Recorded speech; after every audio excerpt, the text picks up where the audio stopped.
Hello, everyone, and welcome to Behind the Scenes, a weekly podcast where we talk about the intersection of art, culture, and big ideas.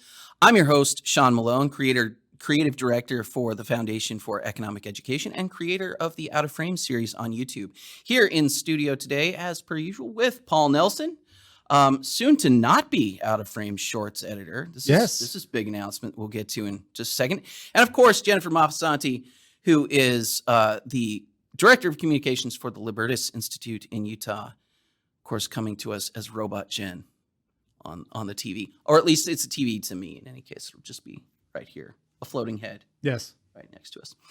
Anyway, the big news here, really kind of crazy news. I did announce this in the YouTube community and stuff, but a couple months ago, our longtime editor, Arash Iram, who I've worked with for 4 years on this series, on Out of Frame. Love Arash to death, but he decided that it was time for him to actually do some of his own projects. And so he decided he was going to move on. Big shoes to fill. But as you guys also know, because I say it every week, Paul has been editing Out of Frame shorts for us over the same time period we've been doing, basically since the beginning of Out of Frame Shorts, essentially. But with Arash leaving, I ended up hiring another editor and hiring an editor to work full-time exclusively on Out of Frame. And that's going to include shorts as well, which is a little bit bittersweet because Paul's done a really, really great job on all of that stuff. And I appreciate, you've really taken to it very, very quickly, and we never had any really difficult conversations about any of it, and it's all been super easy. But I'm also kind of excited that it's going to free up some of your time for it's definitely bittersweet because I have a passion editing, video editing, and I always do enjoy it. But at FEE, we talk about this briefly on other shows, but we're not a huge organization, so everyone has to wear a lot of hats. So it takes about a week of editing time, roughly, from my time to get one of these episodes done. So having that time freed up to help the rest of the organization, I think that's going to be a big win. Also, the guy we got, he's great. Yeah, he's great. I'll probably I'll probably have to introduce him in some other kind of form here, but he's a guy I've known for a long time. This is a really weird thing that just never ever happens. But when I put out the role requests and was kind of looking for people, I was really expecting to get people who were kind of at the beginning of their careers and who were, talented, but maybe a little bit less experienced. That's kind of what I was expecting to get. And we did get some candidates, and honestly, in any other context, a lot of those candidates would have been just fine. Yeah. But we ended up actually having 2 people interested in the role who I'd known for quite a while and who had a ton of experience. And it ended up being that the guy who's going to take over, I haven't really talked to him about it, so I guess I'll say Michael Ozias is just a really, really talented editor, talented motion designer, and in fact also has directed and produced documentaries and short films and things like that. He's done 2 feature documentaries. One just came out last year, or 2019, I guess it was, which was super interesting and really worth the watch, called They Said It Couldn't Be Done, which is really about entrepreneurial projects, tackling big problems. And it's super interesting. It's a super interesting package of stories. So it's stories about entrepreneurs who are solving a lot of environmental problems through things like lab-grown meat, or cultivate aquaponics, or cultivating kelp and things that are exceedingly renewable in the oceans, actually farming the oceans, basically, which is super cool, all the way to really interesting advances in medical technology and regrowing organs and tissue and the stuff that people are doing right now is just amazing. He did that, which I think he directed, I'm pretty sure. And then he had also previously edited one of the most depressing documentaries I've ever seen in my entire life. It is entirely worth watching, but you will feel really bad about it for days. It's called Of Dogs and Men. and it is about police shooting people's pets, and it is horrifying. Yeah. It's a legitimately good documentary, but it is an awful watch. Like it is not pleasant. I could only make it through the trailer. I've seen the whole thing twice, actually, because I saw it. I got a preview screening of it, and then I watched it at a festival at one point. It's hard. Yeah. It's a hard watch. It is. And it's aggravating. But on a much, much happier note, he is just a super talented guy, and I'm really thrilled that we were able to get him. It's just sort of a happy coincidence that what he was looking for in the next kind of chapter of his career, like, really lined up with the role. So that was kind of surprising. Yeah. And cool. We should have him on the show. We should. I'll happily have him on the show. He's time zone difference, although it's not. Although Same. Jen, you're Mountain Time, right? I am Mountain Time. Yeah. So he's a little bit worse. He's in California, so just a little bit. I think we can make it work, though. Well, generally, the time we get started recording these, it's not the worst thing. It's not. So. Yeah. But anyway, yeah. So it's kind of big news, and it's kind of exciting news. Yeah. And also, part of, freeing up Paul's time means that we're actually starting to experiment with some other possible content. I don't really want to talk about it yet because I'm not really sure, like, whether or not we've really locked it down, but there's some really good ideas. Yeah, we got a lot of stuff percolating, and hopefully you guys will hear about it soon. But yeah, pretty exciting stuff. Jen, it occurs to me that you guys just had a pretty big win, or potentially pretty big win here. You had mentioned on the show before about a legislative sandbox in Utah that you guys were working on. Yeah. So the idea of a sandbox is that in this sense, is that it's a place for entrepreneurs and innovators to safely trial their new products, services, and or business models without the burden of certain regulatory restrictions for a set amount of time to see how it works, if there's actually demand for this, and how the market, responds to this kind of lack of regulation. And it's really, really cool. And there are a number of regulatory sandboxes all over the country, but they're all industry specific. Even in Utah, we have one for insurance, we have one for legal services, and we have one for financial technology or fintech. And those are generally the three most popular kinds anywhere in the world. But this year, Utah, with the assistance of Libertarian Institute, got an all-inclusive regulatory sandbox passed. Nice. And so there is no industry-specific language in there at all. Anyone can apply to be a part of this sandbox, regardless of what industry regulators happen to think they fall into. So this is the first of its kind in the nation. There is one other all-inclusive regulatory sandbox in the world. It's in South Korea. Huh. And so this is a really big deal for not only business people who want to try to innovate to solve our problems, but it's also a big win for consumers because now we will have access to goods and services that we didn't have before, and that improves our quality of life across the board. So yeah, it's a really big deal. We're really excited about it.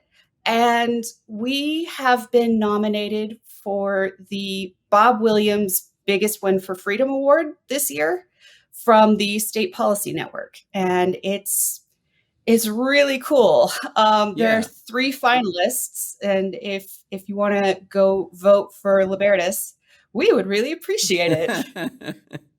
I guess we'll have to put the link there in the description. We'll see about that. But that's awesome. No problem. I'm super excited. I've done so many documentaries, and I know Paul's done a lot of work in these areas as well on it's especially entrepreneurial freedom. And like, it is insane how restrictive a lot of places are around the country, and how much, people talk about red tape a lot.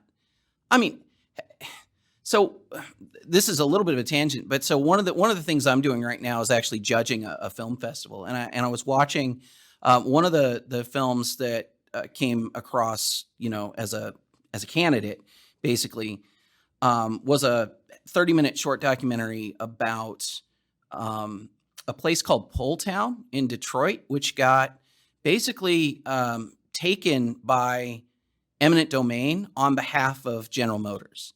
So in the 80s, I think, hopefully I'm getting that right. It's been a few days since I watched it, but anyway, like, it's funny because like they have clips from the mayor of Detroit at the time, Mayor Coleman, I think. Coleman, is that right? Coleman Young, I think, who literally said, This means Detroit means business. It was a big catchphrase. Detroit means business. And we're reducing red tape for companies in Detroit. But what he was actually doing was giving a massive handout, literally taking people's property and then giving it to a private company. Now, meanwhile, Detroit is notoriously filled with red tape and corruption. And, like, if you're a small business owner in Detroit, like, you are either just working outside of the law entirely, or you're dealing with a massive amount of restrictions and regulatory hurdles and everything every day. Meanwhile, of course, GM can just zip right through all of that because they've got the ears of, of the mayors and people in power and stuff. And it's funny because it's like, for me, I see stuff like that all the time. And one, to see a legislative sandbox that actually like takes that out, even in a limited capacity, is super rare and super interesting and great. But it also really highlights the difference between, people who are actually supporting free markets and, free enterprise, and people who are, who style themselves as like pro-business, right? They're very different things. And it's like, it's weird where you see like, oh yeah, I'm very pro-business because I've rolled out the red carpet for a giant company at the expense of literally like hundreds of people's homes, like, that's wild to me. Like, Super business. yeah, it's the best. It's weird. Yeah, it's always defenders of regulation. Always, you'll die if we take these regulations away. But in the vast majority of cases, that's just not true. No, yeah. And there's very rare instances where some regulation makes sense, and we probably should have somebody that's outside of these businesses keeping track of this. But yeah, I mean, you did the documentary about hair braiding, and they had to have a cosmetology license. And why? They didn't teach hair braiding to get the license. Like, literally, to get the license, you didn't have to know anything about the thing that they were doing. So it's like, you can't possibly be, actually here to protect consumers or to ensure quality standards or anything like that. You literally can't ensure quality standards. You don't even have any expertise in this field. So yeah, I mean, I've seen that all the time, and some of the arguments that I've seen, I did a documentary about a farmer prior to that, I guess actually after that one, about a year later, when she was being basically like, she was being restricted from having people come to her farm and like buy eggs and produce and whatever directly from her farmhouse.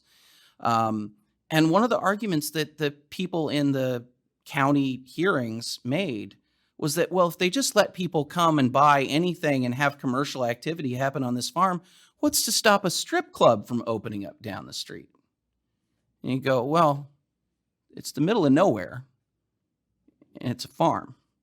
So I don't really feel like anybody's pushing for a strip club just yet, but we can cross that bridge when we get there. How about we just start with like, it's okay to go here and buy some eggs and to bring more than 3 people with you.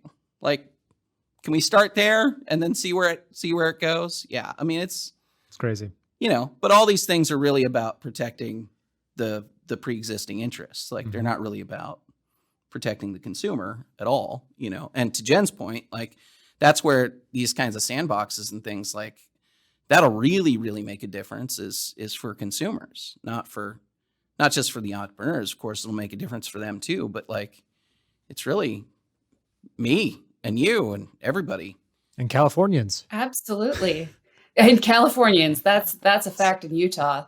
But not only that, but it's a really strong signal to business people in other states that you are actually supportive of business. You're willing to work with Yeah. businesses Yeah. to accommodate their new ideas that your regulations hadn't even conceived of when they were written decades ago. You know? Yeah. So it's good all around. You get businesses coming to the state who aren't even eligible to apply for the sandbox because they know you're that business friendly.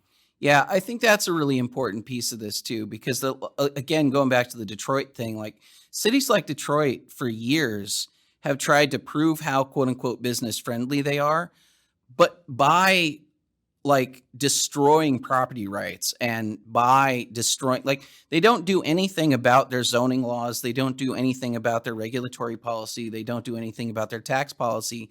But instead, they basically go to big companies, you know, the Amazons or the Walmarts or the GMs or whatever, and they go, well, we'll give you a special deal. Like everybody else is going to still have to pay these ridiculous taxes, or they're going to have to abide by all of these regulatory hurdles and everything else, but you won't. So you come here, and then they try to package that as like quote unquote business friendly, except for unless you're Walmart, which is basically everyone. I mean, there are so few companies that are that scale or have that market power. I mean, the vast majority, it's like 85% of businesses are small businesses. I mean, it's not, and not to mention the fact that like the vast majority of people, you know, work for small or medium-sized businesses. It's just not that common to be able to be this big conglomerate. But even if you were, then you're just vying against the other ones, right? Then it's just Walmart versus Amazon versus whoever, you know, trying to get these special benefits. The only way that you can really truly claim, I think, to be pro-business in a meaningful sense, to like actually be pro-commerce, right, is to be that for everybody and not just for, you know, big corporations. It's very weird to me. It's also like such a funny thing that like libertarians tend to get, you know, there's sort of the caricature, I guess, of it as like being pro big corporation. And like almost everything I've ever done has been like, hey, this big corporation is like using the law to like squash these little guys. Yep. Yeah. The solution, libertarian solution, isn't to take away the corporations; it's to take away the law. Correct. And the ability to use to smash these small businesses. So I mean, that's the thing. Like, I don't have anything against bigness. Yeah. Like just for its own sake. I mean, there's a lot of benefits to having a really large organization. I mean, there's of course massive benefits to scale, to infrastructure, to, you know, their ability to invest in research and development. There's all kinds of good things about that. But like to do that at the expense of competitors and to do it at the expense of consumers is just a weird. It's like it's weird that that's the battle we have to have all the time.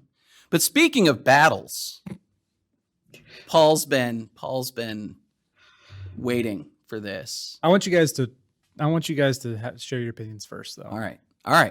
So today on the show, if the thumbnail wasn't clear, we're going to be talking about The Tomorrow War, which is a new movie on Amazon Prime, starring Chris Pratt and Yvonne Strahovski. That's pretty much it. J.K. Swollens. J.K. Swollens. My goodness. J.K. Simmons could take down Spider-Man. He could. He's by himself. He's ready to go. Wow. Look, Spider-Man's a menace. He's going to take care of him. He's going to stop him. Yeah. Wow. That's where we're at. But yeah, I know. We were sitting there going like, man, that guy's got to be like 65 or 70 or something. He's like, good for him. Yeah, crushing it. And also, by the way, sorry, this is a total tangent right out of the gate, but like they're running promo with him doing workout videos. like you would see with Henry Cavill or whatever doing Superman. Like you know how in the run up to Batman versus Superman or whatever, Justice League, like YouTube will be sort of flooded with like, here's Henry Cavill's workout routine or whatever.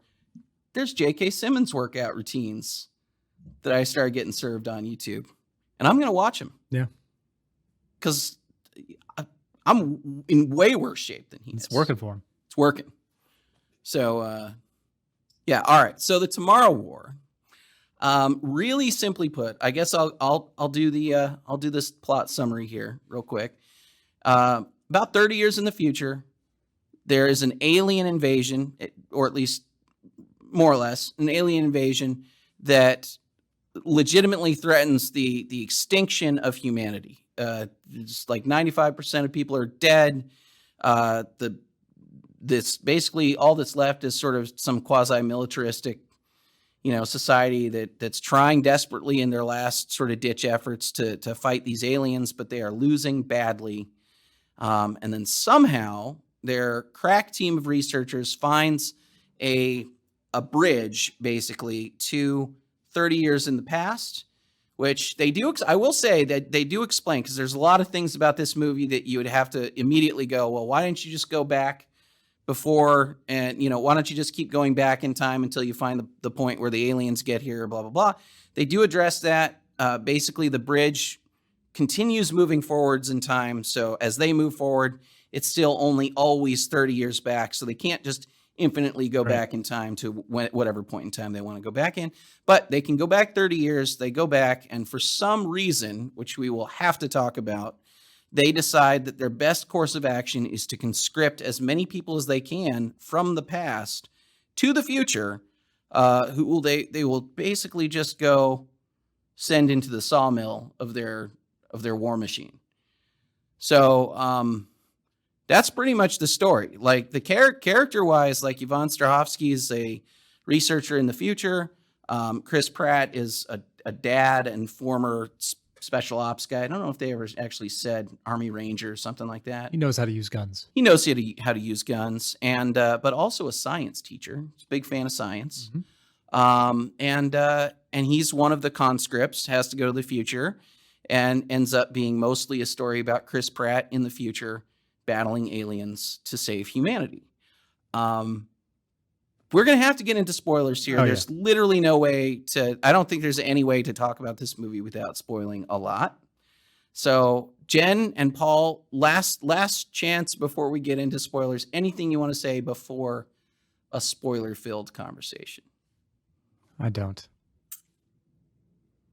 Yeah, no, that's basically the plot of the movie. That's it. All right. Well, let's get into it. Jen, how'd you feel about this movie? There was exactly one thing that I enjoyed about this movie, and it was a single line, and it was treated as like a throwaway. Okay, so Chris Pratt is high school biology teacher. He's trying to get his kids interested in science. It's difficult because there's a future war on, and they're like, why does it matter? We're all going to be dead in a few years anyway, which, I mean, fair. But why are you in school at this point? Well, yeah, there's that. But his response was that we have to innovate our way out of our problems. And that's why it's important to know science, because, scientists innovate, apparently. So, I mean, they do.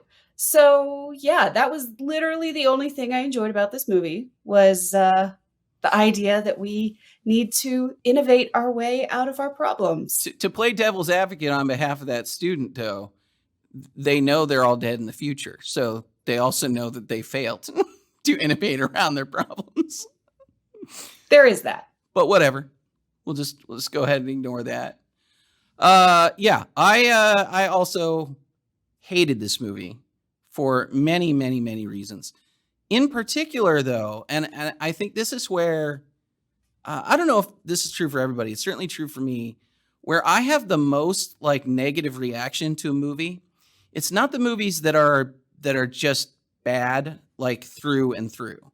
They're the movies that have something really good about them at their core that was executed really, really badly. Those are the ones that like drive me insane, because I see a good movie somewhere in here. Like I see the germ of a good movie. Like there is a seed that was planted, and especially just honestly, just the log line itself. Like humanity in the future is failing to win a war and needs to come back to the past to find the key to victory in the future. That's like, there's a compelling premise there that could be super interestingly done and super like well handled. This isn't that movie, and it kind of drives me insane as a result. Like just so many things in this movie are poorly thought out. Plot holes doesn't even begin to describe a lot of the problems with this movie. But there's also things where like the movie presents a lot of characters, expressly Chris Pratt and Yvonne Strahovski's characters, as very, very smart, like the smartest people, pretty much. You know, they're very pro-science, they're very intelligent, whatever, and they all make really, really aggressively dumb choices, which for me, that's kind of unforgivable. Like I don't appreciate a movie that like packages a character as really smart. Like it's one thing for you to tell me a character is an idiot and then they go out and do idiotic things. Okay, in character. Scans, right? If you get Seth Rogen in a movie and he goes out and like gets high and then falls down a ravine or something, you go, yeah, okay. Checks out. Sure. But you tell me that she's like the lead scientist and she's making dumb decisions? No, let's not do that. Or, for example, you tell me that a guy has military tactical training and he makes just the worst possible field decisions with firearms and with, sort of decisions about what courses of action to take in the middle of a firefight. No. That's where, like, for me, this movie, it's just hands down one of the worst things I've seen in the last year. But Paul, I'm told, has thoughts. Normally we chat about this stuff, so we know we kind of have an idea. Paul was deliberately coy, and I didn't want to spoil my take, which is this: The Tomorrow War is one of, if not the greatest libertarian sci-fi movies of all time. Let me count the ways. How many times? Ironically?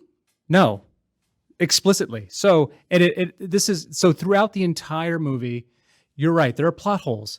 But why are there plot holes? It's because the government and the bureaucracy and the military continuously makes these bad decisions. Yes. And the only people that fixes them are individuals, subtext, entrepreneurs. And there's these lines throughout the entire movie that explicitly says it. There's one point where, why don't you go to the UN? What are they going to do? Go talk about it? No, we're just going to go take care of it ourselves. But then they do something dumb. They kill everything. They do succeed, get the job done. But it's dumb luck in how they succeed. A lot of entrepreneurs, it is dumb luck sometimes. But they go to the government after they get the toxin. Here. We can't do that because there's international. We can't do this. We can't do that. Well, we have the solution, but you can't do it because the government relations. Okay, whatever you have. And then this is. I was kind of with you guys until the second, third act. Third act, yeah. Where they went back to the school, and I was like, "There's something. I'm missing something."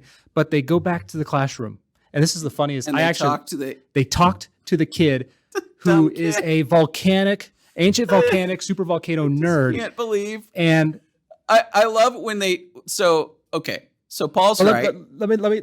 So this is where I figured out why this is a libertarian masterpiece.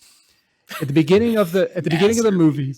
The beginning of the movie, this kid is derided for his just specific interest in super volcanoes. He's a wonky, nerdy kid. Stuck in this just grind you out public government school.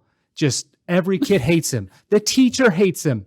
And he's like, you want him to succeed. And then Chris Pratt doesn't hate him. He's annoyed. He's annoyed. And so you go back, and what happens? This kid. They need that kid because he has this specific, very detailed, interested, just focus. And you see, and we talk about this a lot with our schooling system. I'm going here. This is where I figured it out. Our schooling system just drives this out of kids. And this film is explicitly saying that the individual and individuals' interests are the only way to save our planet. And besides that, the dad stuff, right? It nails it perfectly. I think it's one of those. It's a great message of. There's one scene of dad stuff that nails it. One. I'll give you one. It's not. I mean, it's not even the dad. It's the daughter. It's not it's not the world you leave your children. It's the time you spend with them. That's fine. That is beautiful, and it's a world. And this world posits that the best world is an individual first. Bureaucracy is literally sending people to die, and I have a theory about that too. Unless you guys want me to wait about. If you want to respond, look, go ahead and respond, first you called it a masterpiece. A lot. Secondly, you brought up Volcano Kid, which you're right. Volcano Kid is absolutely the key to solving the resolving the second, third act problem. But also the fact that we're talking to into a microphone, which will theoretically be heard by audiences who heard me explain the premise of the movie and then got told that it hinges on Volcano Kid. That's out of nowhere. And to be fair to the movie, it's not out of nowhere because they set up Volcano Kid at the beginning. We know at the beginning of the movie that Volcano Kid exists. Yes. It's not Deus Ex Machina Volcano Kid, but it is in fact like. But this is. Why are they in class? I don't know. How did he get back there? All this stuff. But look, I agree with you that like the bureaucracy and the government and every decision, every centrally planned decision in this movie goes wildly wrong. Every single one. And clearly, just reading through some subtext here, it's gone wrong for quite some time for them. Basically, like ever since the aliens arrived, they have made bad decision after bad decision after bad decision. There was a meme from I don't know, from a gun group or something like that went through like the litany of things wrong with the weapon choices in the thing. Yeah. Well, and they're all right. I'd have to pull up the meme. I mean, I'm not going to argue that stuff. No, I get why like that stuff I can usually ignore and it's fine. Like that's just suspension of disbelief stuff. Like the director just picked a gun that looked cool, or the prop master picked a gun that looked cool. Fine. But like, to your point, and I'm giving you this point here, like the movie absolutely, like that's another, it's just another example of it. You have aliens that you definitely don't want to be in any close quarters with at all. You want to be nowhere near these things. They're kind of like the aliens. So not that I could even begin to compare this to Edge of Tomorrow, but the aliens have a little bit of an Edge of Tomorrow vibe to them. Like they're kind of unnatural. They're unnatural. They're kind of dog monster things with tentacles, and they're very kind of like, look, you don't want to be within 20 feet of these things. Like they will die. Throw spikes. They have awful teeth. But they really can't hurt you from 100 feet away. Or I don't know, maybe there's spikes. I don't know how far their spikes can get thrown, but whatever. They can't hurt you from a distance. They can't really do that. And the guns that they choose, and also they are killable with large caliber weapons. Clearly, they get killed by 50 caliber. And what? And explosives. Oh yeah, explosives. Yeah, they're eminently killable. Which is also, oh my gosh, there's so many. Well, I mean, so many dumb they're choices. basically cockroaches. You kill, but they just keep coming. Well, they keep coming, right? So there's a lot of them. That's fine. But like, my point is, like, they've sent the government. So, and this again to Paul's point, like, the government has sent so many people into this sawmill that have just died for, like, you know that they're going to die. There's no version of this that could possibly succeed. The way that they are set up, and the way they're literally not even trained. Once they go back to the past and start conscripting people in the past and then sending them there, they have zero training whatsoever. They're wearing civilian clothes. I mean, you couldn't make it any more clear from that, like from the scene where they're like getting ready to go to the future. They could not have made it any more clear that pretty much 90% of the people who are going to die within like 5 minutes, pretty much. Yeah. You're just going into a meat grinder and you'll be killed by the end of this. Why? So we've established a issue with this world's governments, bureaucracy. They're very, very bad. Making poor decisions, which is Epically true. bad.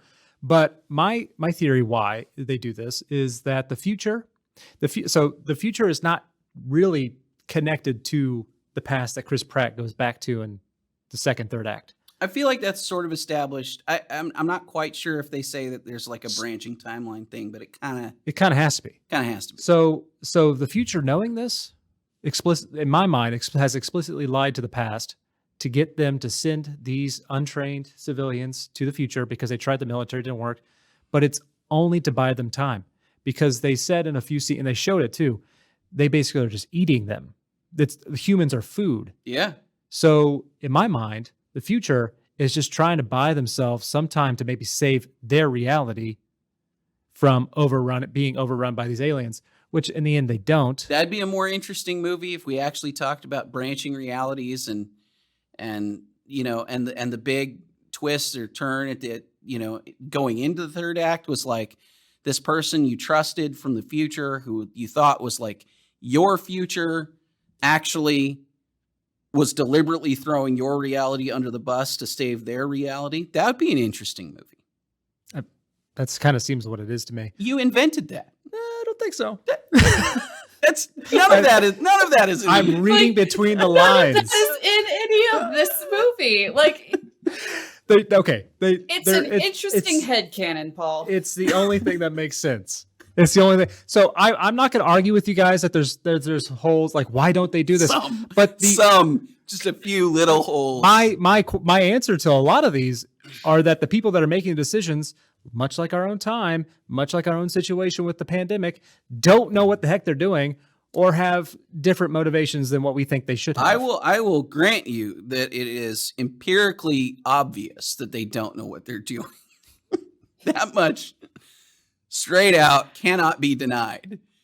But alternate reality stuff and like trying like this ulterior motive, like that doesn't come up. Like that's not even in there. So they don't say it, but it's a wink and a nod. It's like a wink and a nod. I'm 100 yards away through some fog. Yeah. That you have invented. You kind of see it. You have imagined. No, she's definitely checking you out, Paul. She's So this is a movie. I was going because I had seen what you had written. Oh. I knew what Jen's thoughts were, so I went in with low expectations, and I tried to go in without really knowing the fleshed out story, and it was surprising because the beginning I'm like, oh, typical paint by numbers, global warming's going to kill us all. Which is funny because that is actually in the movie, except for it's like a really weak. It's the lamest tacked on. But I don't. So this is, I think this is, you're not giving this enough. You're focusing too much on why they use small guns when they could have just used a 50 cal from a mile away, which is true. But I think the message that I see of this is that that this is a metaphor for global warming, but the solution isn't bureaucracy and government and going to the UN. It's individual actors and entrepreneurs that have to fix the problem. I appreciate how inventive your answer has been. They have said it. They said it explicitly multiple times in the movie. Look, I'm not just complaining here. Look, lest the audience think that my complaint is revolves around like 5.56 rounds being shot by a short barrel, basically a pistol at an alien that clearly couldn't care less if it gets shot with that. Yep. That's not the issue. There are, I don't think I'm exaggerating, hundreds of things in this movie that you could go through thing by thing by thing and go, well, that doesn't make sense. Well, that doesn't make sense. Why? What? Wait, why did they do that? Oh, for Why sure. would they do this? Why did this happen? Starting How did this starting happen? with the fact that the third act is entirely unnecessary to resolving this story. You could. Like, it's just like an extra story that they still had left over from. It's almost not an extra story because they didn't, in the first third act, they didn't resolve the story in any way. But they had the thing. They could just make more of it and then wait. They got close, but they didn't. No. Okay, so let me talk about this because we keep kind of making fun of the fact that there's 2 third acts in this movie, but there are 100% 2 third acts in this movie. There is a setup that is really clunky and kind of disjointed where we meet Chris Pratt. He's in line for some job, or he's hoping to get a new job, actually doing research as a scientist instead of being a high school teacher, which he's kind of bored by or doesn't particularly care about. Although he seems to be good at it, so I don't know, whatever. We learn that he has a loving wife and a loving daughter, and that he really loves his family, and his family is very, very important to him. So you can throw that information out the minute that this conscription stuff happens and everything else, that the family suddenly becomes less important to everybody on the planet for some reason. But anyway, he gets conscripted. He goes to the future. In the future, and this is the biggest spoiler of all, except for it's the worst. It is no joke, for me, it is one of the worst handled reveals of critical information in a film I have ever seen. He almost immediately learns that the woman running the research team in the future and sort of the head of the army is his daughter from the past. Like, she's upset because he abandoned her as a child, or really like okay. So see, this is the problem, because I could go down every rabbit hole I could go down and have another complaint here. But like, from a filmmaking standpoint, we don't even see this in flashback. We don't even see him leave his daughter in a way that's like an emotional scene. What we get is Yvonne Strahovski telling us that not only that she never saw him again from the time he was conscripted, which is kind of what you would think they would kind of go with, but they convolute that story even more because he in fact comes back. He lives with them for another couple years. They get divorced. Parents get divorced, and then suddenly he like disappears, and he has cancer. Maybe he dies, and whatever. She just tells us this. Like, we watch her cry, but like, this is like the epitome of telling and not showing in storytelling, and in what is effectively your most emotional human moment in the film, or what should be the most emotional human moment in the film. And this happens like 30 minutes into the movie. So like, we've really peaked our emotional climax like really early, because we revealed all this information that should have been withheld until the actual third, like a singular third act. It should have been withheld until basically then, or like the turn into 3 or something like that. But like, it's insane like how quickly that information gets revealed, and then nothing really comes of it until the end of Chris Pratt's time in the future, where for utterly stupid reasons, he and his daughter are now surrounded by a horde of aliens. And somehow she hands him the vial. She gets pulled into the a huge, like mob of these alien creatures. Sea of aliens. A sea of aliens. She is going to die, and he jumps after her, knowing that he has the vial. Like, all he has to do is wait like 30 more seconds, which turns out it's fine. Again, dumb luck. Totally fine. But all he has to do is wait to get sent back to the past, and then, as Jen said, mass produce the stuff. Be ready when the aliens come. They'll be ready. They'll be ready to go. And instead, he jumps off the platform after her into the open mouths of all of these aliens. What? What? Why? I mean, why do you do this? One, it's a cool shot, but two, love for a child. Yes, it was. Love for a child makes you do dumb stuff. And also his actions, they set this up throughout the entire movie. He made dumb decisions emotionally the entire movie when he was in action. He wanted to save every person that was with him. That's true too. But that doesn't make it better. He's supposed to be like, again, he's supposed to be like one of the only trained military guys there. And he makes the dumbest choices. He goes back for single people when they're clearly already dead. Like, I just never really, it was never really established that much that he was ultra competent. I'm not saying he's like, Rambo or anything, but. Or J.K. Simmons. or J.K. Simmons. All right. So also, I'm going to give Paul another point in Paul's favor here. J.K. Simmons clearly, like a or maybe not a libertarian, but an anti-government prepper. Yes, 100%.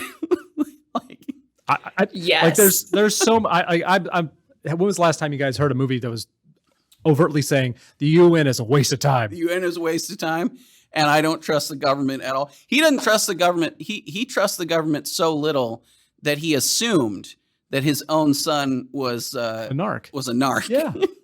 So he like. Dad of the year. Dad of the year. Look, I like J.K. Simmons in this movie. I'm just solid hit.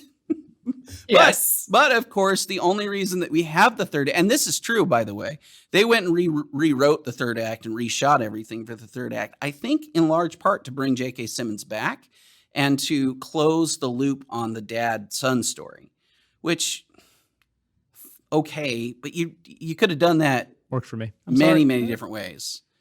Hit me right in the dad feels. Or just not opened it up in the first place. Or just not if that wasn't going to be a part of your story, then it doesn't need to be a part of your story. I think this is where, for me, again, like I had this experience with this movie where like by the second, third act, I was starting to think, like I was in my mind, I'm starting to roll through like how I would have done this differently. And I only do that with movies where I see a good idea there. Like, I'm not going to do it with like, well, this is dumb from the premise on up. Like, there's nothing to be done with this. It's just trash. But this is a movie that like had a cool sort of Philip K. Dick kind of premise that you could like really work with and that you could do something cool with. But by the time we got to that second, third act, all I'm doing is like watching the movie going like, man, what if this movie was not about Chris Pratt at all, but in fact it was about Yvonne Strahovski's character, Murray, and we meet her at first in the future. We really get to understand the stakes in the future.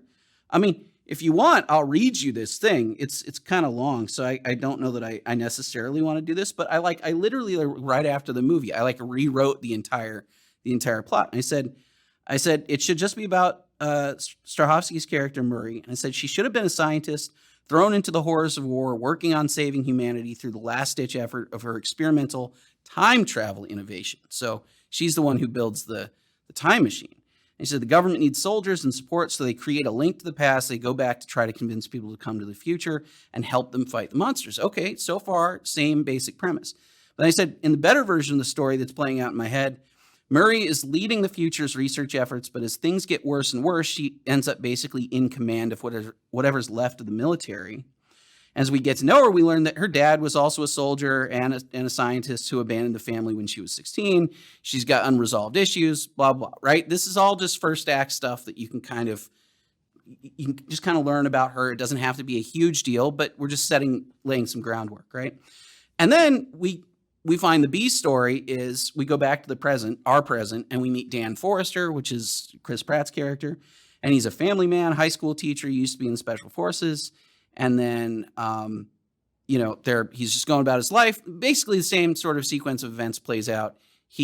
Somebody comes as an envoy from the future, shows up in the past and says, hey, we need people to help fight the Tomorrow War, right? Roll credits and whatever.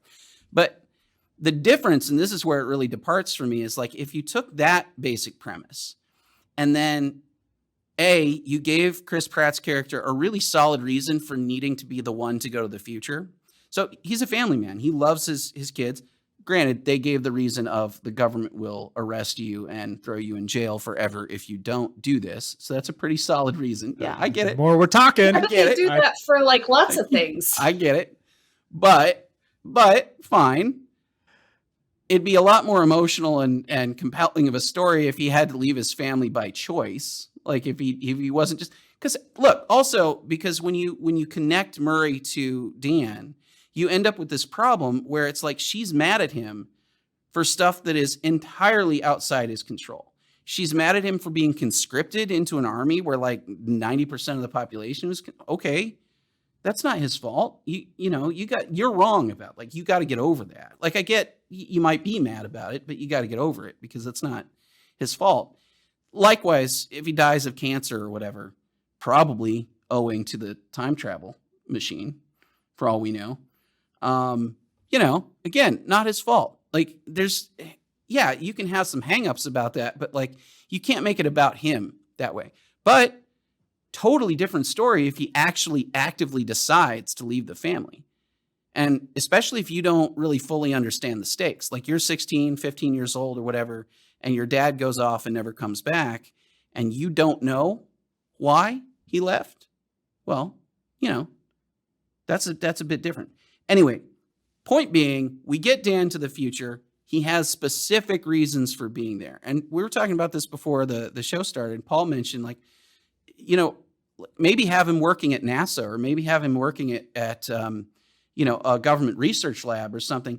Really make it about, like, he has special skills that are unique, that are exclusive to this time period or whatever. Like, we're in the future. The war's gone really, really badly. We've lost literally all of our geneticists, all of them. We don't have any more.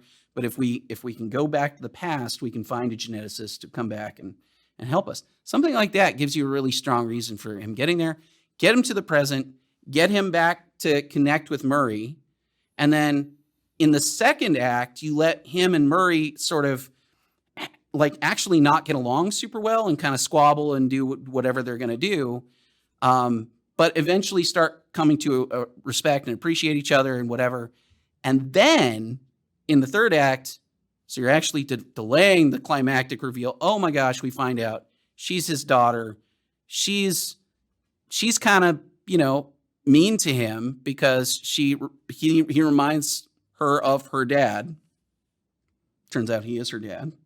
There have to be some, well, I don't know. I mean, you've seen a life of horrors and war. You might not remember your dad's face super well from when you were a kid. Maybe make her a little bit younger, so she's like 4 when he leaves or something like that. But in any case, like, now suddenly you've got heightened stakes, and you've got a connection, like a family connection that actually works.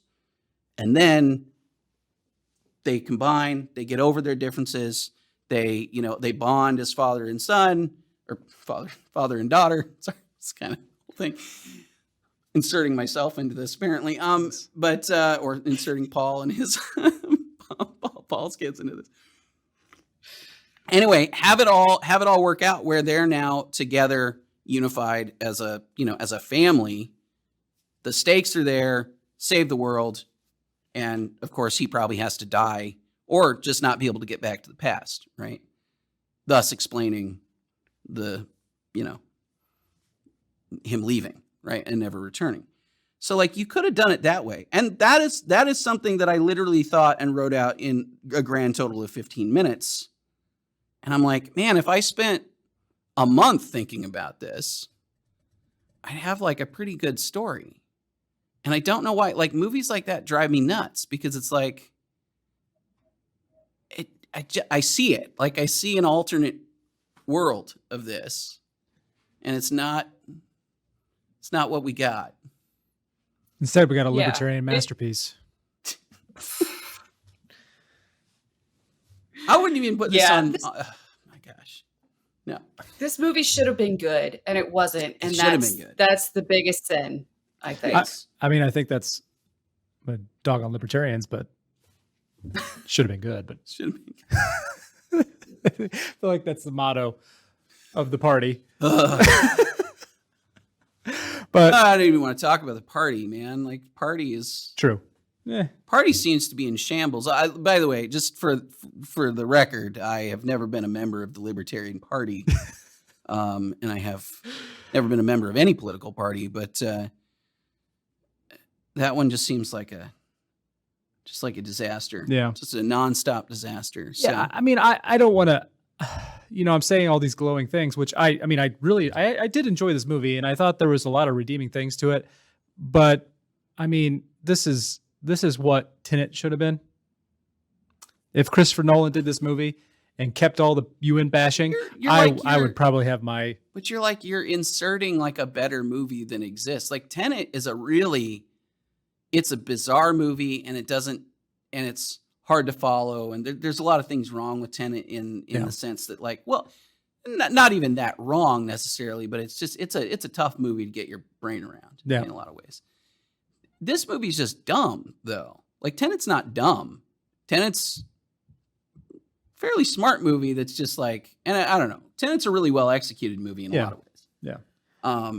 And if there were scenes in this movie that rivaled some of the scenes in Tenet, people fighting each other backwards, all the plane stuff in Tenet, like you got the director of Lego Movie doing this, so it's not like it's gonna be Lego Batman. I thought he was Lego Movie as well. No, that was Lord Miller. No, not even the good Lego movie. Just Lego Batman, and that's the only credit, by the way, like the only major credit.